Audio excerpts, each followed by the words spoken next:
Jam të Pacukaj, nga vime, nga Rogova. Që sa ku mirësh me punimin e veshjeve të Rogovës? Që 35 vjetë 14 vjetë.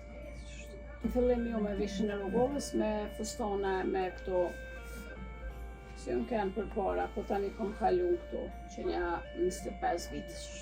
Sa është e vështirë punimi i një veshjes Rogovës?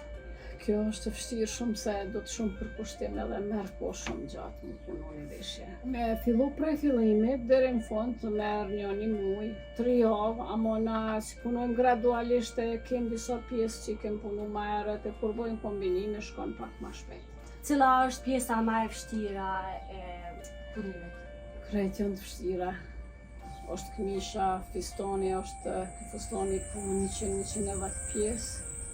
Nështë ta këmë dëgju pak a shumë, tani këto punimet me ruza, vinë me rend, shamijat, krocat, krejt, se cila e ka punën e vetë. Se të në herë na bojmë dizajne të reja, tash normal dikush e lip shumë tradicionale veshën, po edhe ndryshime ka pësu shumë për para, nuk jam përdor shumë me ruza, ma shumë janë kip makine dhe këto shamijat janë konë materialve që janë punu thekt, me plivë me ju kanë thonë atër. Atër gradualisht, sëtë në gjenerat kanë kalu ndryshe.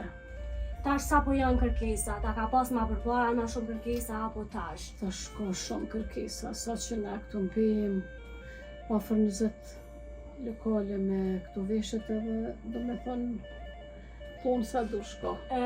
Do me thonë, a vinë edhe prej vendeve tjera, apo veç prej pes, prej zonës Rogovës? Vinë, tash kjo veshja Rogovës ka marrë havën krejt trevat shqiptare. 20 qytet, krejt, Ferizaje, Gjilane, Podujeve, gjithë ka krejt vinë për këto veshje tash.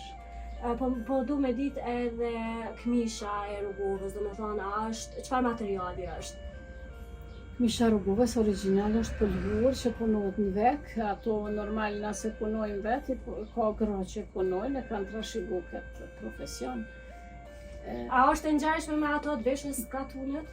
Po, pëlhura është e ngjajshme, po. Po, me shpremja do me thonë është ndryshe, kjo është e shkurtë se ka dhe fustonin e vesha katunet e ka këmishën e gjatë.